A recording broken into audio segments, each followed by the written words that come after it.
Chapter 11 of The Wonderful Wizard of Oz by L. Frank Baum. The Wonderful City of Oz. Even with their eyes protected by the green spectacles, Dorothy and her friends were at first dazzled by the brilliancy of the wonderful city. The streets were lined with beautiful houses, all built of green marble and studded everywhere with sparkling emeralds. They walked over a pavement of the same green marble, and where the blocks were joined together were rows of emeralds set closely and glittering in the brightness of the sun. The window panes were of green glass. Even the sky above the city had a green tint, and the rays of the sun were green. There were many people, men, women, and children, walking about, and these were all dressed in green clothes and had greenish skins. They looked at Dorothy and her strangely assorted company with wondering eyes, and the children all ran away and hid behind their mothers when they saw the Lion, but no one spoke to them. Many shops stood in the street, and Dorothy saw that everything in them was green. Green candy and green popcorn were offered for sale, as well as green shoes, green hats, green clothes of all sorts. At one place a man was selling green lemonade, and when the children bought it, Dorothy could see that they paid for it with green pennies. There seemed to be no horses nor animals of any kind. The men carried things around in little green carts, which they pushed before them. Everyone seemed happy and contented and prosperous.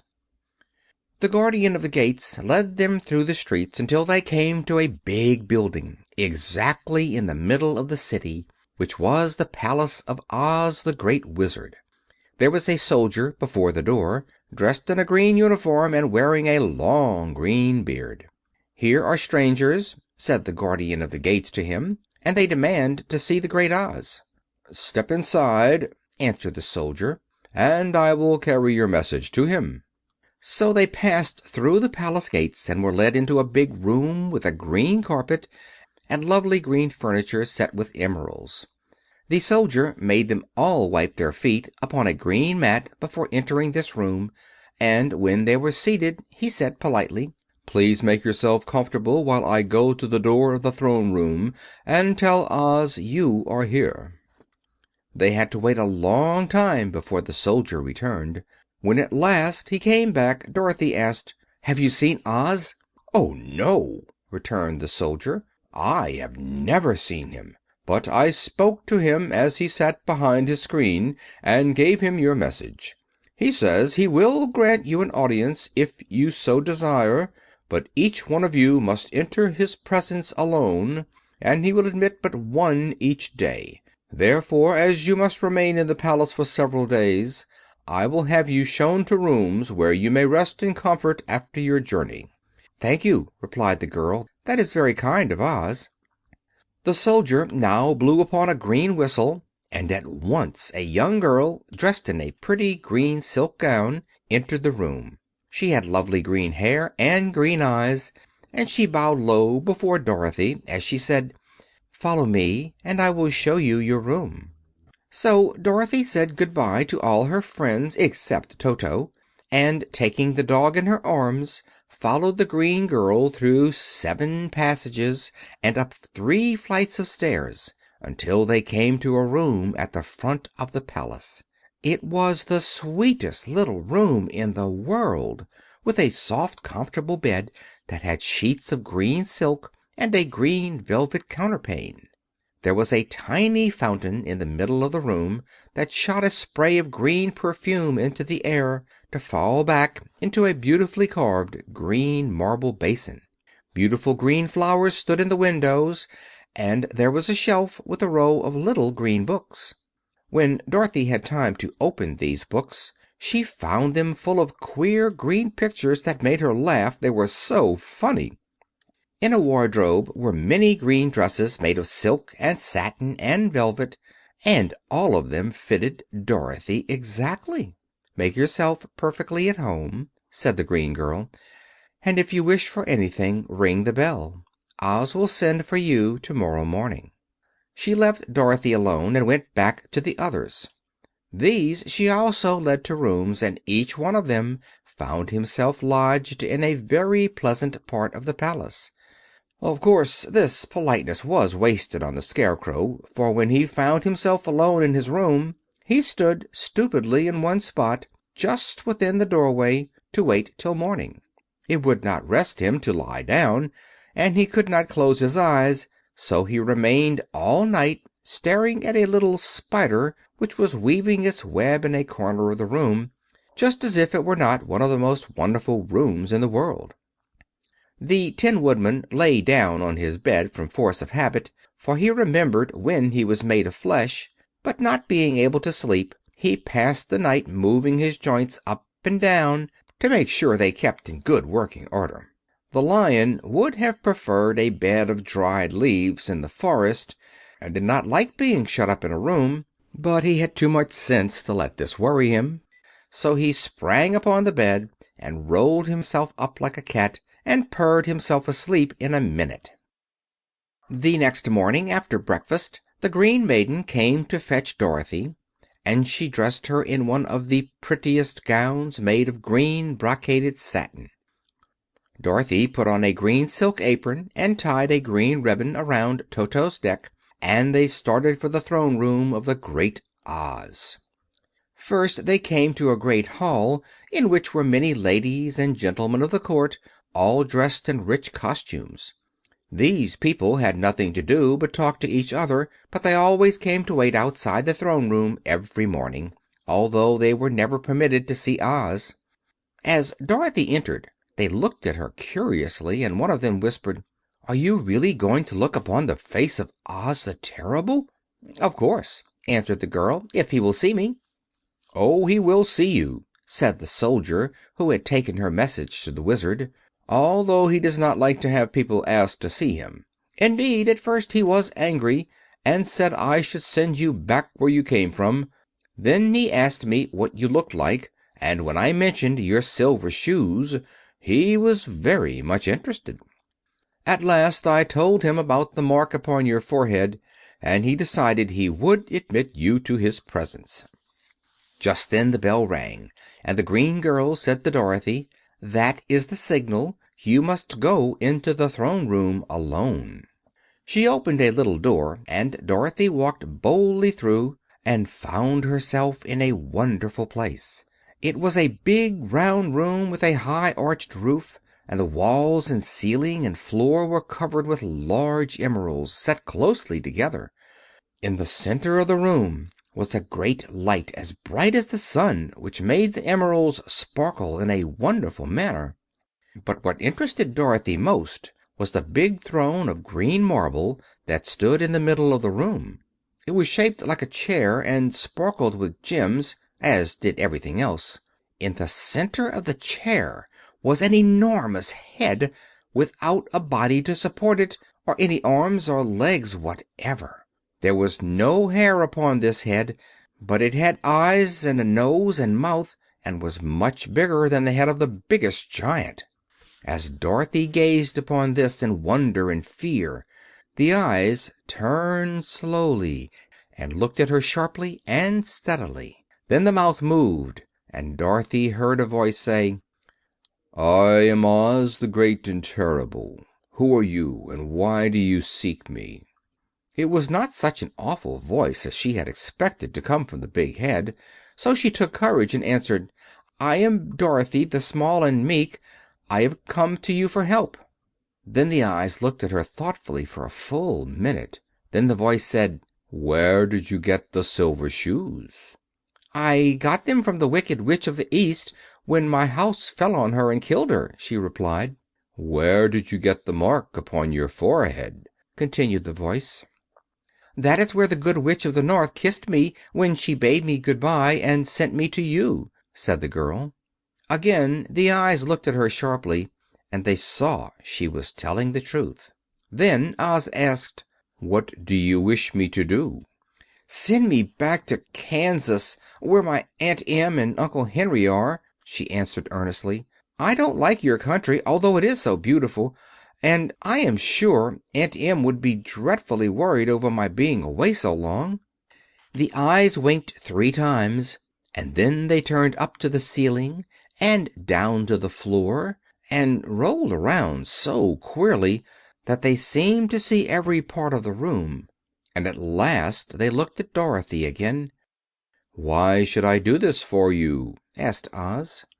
"Because you are strong and I am weak. Because you are a great wizard and I am only a little girl." "But you were strong enough to kill the Wicked Witch of the East," said Oz. "That just happened," returned Dorothy simply. "I could not help it." "Well," said the head, "I will give you my answer. You have no right to expect me to send you back to Kansas unless you do something for me in return. In this country, everyone must pay for everything he gets. If you wish me to use my magic power to send you home again, you must do something for me first. Help me, and I will help you."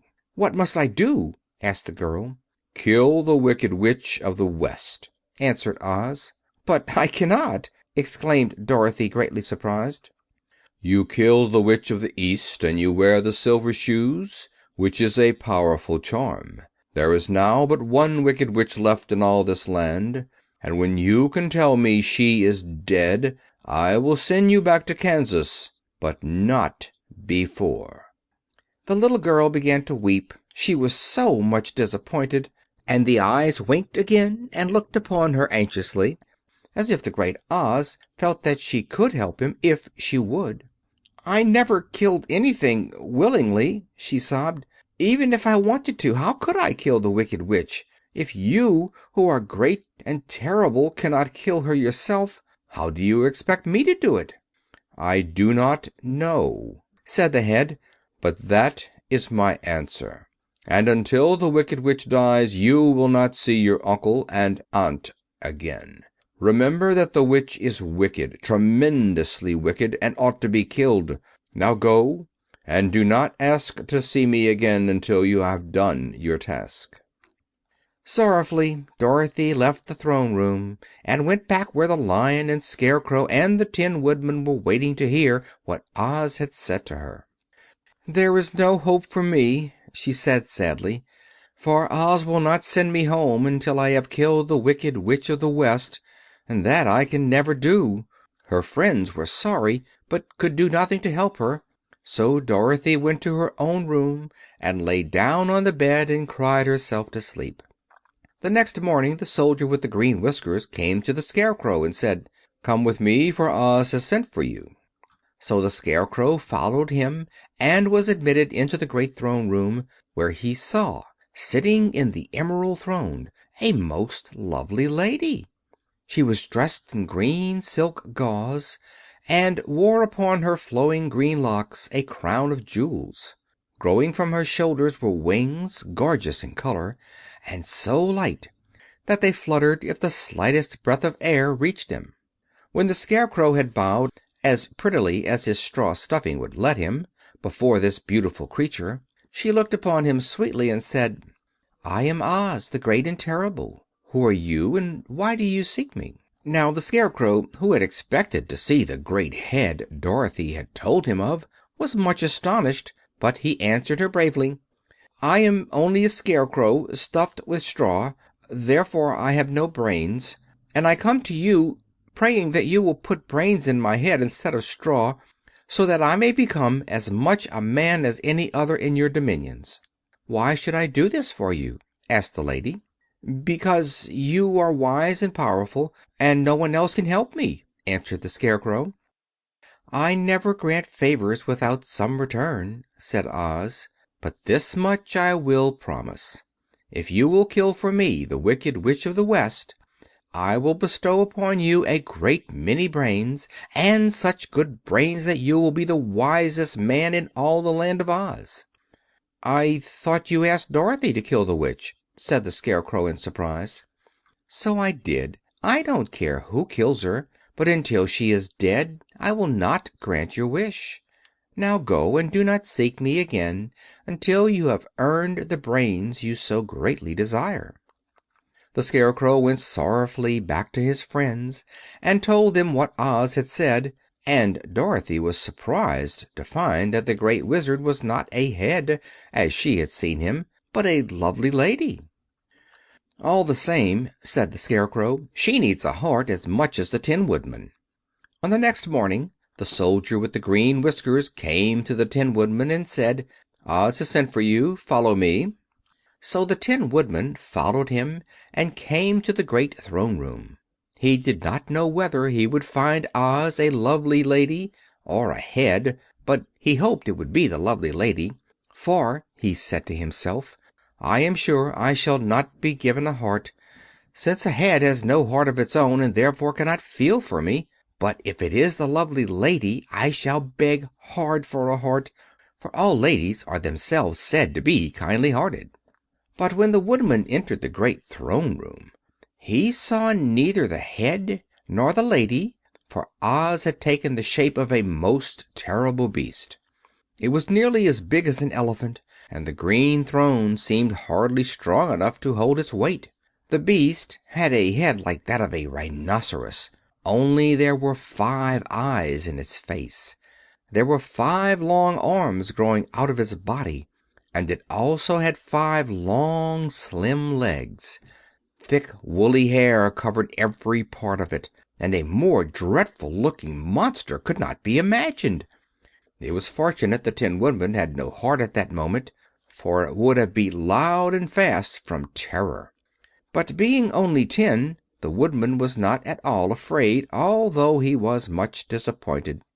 "I am Oz the Great and Terrible," spoke the beast, in a voice that was one great roar. "Who are you, and why do you seek me?" "I am a Woodman, and made of tin. Therefore I have no heart, and cannot love. I pray you to give me a heart that I may be as other men are." "Why should I do this?" demanded the beast. "Because I ask it, and you alone can grant my request," answered the Woodman. Oz gave a low growl at this, but said gruffly, "If you indeed desire a heart, you must earn it." "How?" asked the Woodman. "Help Dorothy to kill the wicked Witch of the West," replied the beast. "When the witch is dead, come to me, and I will then give you the biggest and kindest and most loving heart in all the land of Oz." So the Tin Woodman was forced to return sorrowfully to his friends and tell them of the terrible beast he had seen. They all wondered greatly at the many forms the Great Wizard could take upon himself, and the Lion said, "If he is a beast, when I go to see him I shall roar my loudest and so frighten him that he will grant all I ask. And if he is the lovely lady, I shall pretend to spring upon her, and so compel her to do my bidding. And if he is the great head, he will be at my mercy, for I will roll this head all about the room until he promises to give us what we desire. So be of good cheer, my friends, for all will yet be well." The next morning the soldier with the green whiskers led the Lion to the great throne room and bade him enter the presence of Oz. The Lion at once passed through the door, and glancing around saw to his surprise that before the throne was a ball of fire, so fierce and glowing he could scarcely bear to gaze upon it. His first thought was that Oz had by accident caught on fire and was burning up. But when he tried to go nearer, the heat was so intense that it singed his whiskers, and he crept back tremblingly to a spot nearer the door. Then a low, quiet voice came from the ball of fire, and these were the words it spoke: "I am Oz, the Great and Terrible. Who are you, and why do you seek me?" And the Lion answered, "I am a cowardly Lion, afraid of everything. I came to you to beg that you give me courage, so that in reality I may become the King of Beasts, as men call me." "Why should I give you courage?" demanded Oz. "Because of all the wizards you are the greatest, and alone have power to grant my request," answered the Lion. The ball of fire burned fiercely for a time, and the voice said, "Bring me proof that the Wicked Witch is dead, and that moment I will give you courage. but as long as the witch lives, you must remain a coward." The Lion was angry at this speech, but could say nothing in reply, and while he stood silently gazing at the ball of fire, it became so furiously hot that he turned tail and rushed from the room. He was glad to find his friends waiting for him, and told them of his terrible interview with the Wizard. "What shall we do now?" asked Dorothy sadly. "There is only one thing we can do," returned the Lion, "and that is to go to the land of the Winkies, seek out the Wicked Witch, and destroy her." "But suppose we cannot?" said the girl. "Then I shall never have courage," declared the Lion. "And I shall never have brains," added the Scarecrow. "And I shall never have a heart," spoke the Tin Woodman. "And I shall never see Aunt Em and Uncle Henry," said Dorothy, beginning to cry. "Be careful!" cried the green girl. "The tears will fall on your green silk gown and spot it." So Dorothy dried her eyes and said, "I suppose we must try it. But I am sure I do not want to kill anybody, even to see Aunt Em again." "I will go with you, but I'm too much of a coward to kill the Witch," said the Lion. "I will go, too," declared the Scarecrow, "but I shall not be of much help to you. I am such a fool." "I haven't the heart to harm even a witch," replied the Tin Woodman. "But if you go, I certainly shall go with you." Thereupon it was decided to start upon their journey the next morning, and the Woodman sharpened his axe on a green grindstone and had all his joints properly oiled. The Scarecrow stuffed himself with fresh straw, and Dorothy put new paint on his eyes that he might see better. The green girl, who was very kind to them, filled Dorothy's basket with good things to eat, and fastened a little bell around Toto's neck with a green ribbon. They went to bed quite early and slept soundly until daylight, when they were awakened by the crowing of a green cock that lived in the back yard of the palace, and the cackling of a hen that had laid a green egg. End of chapter 11.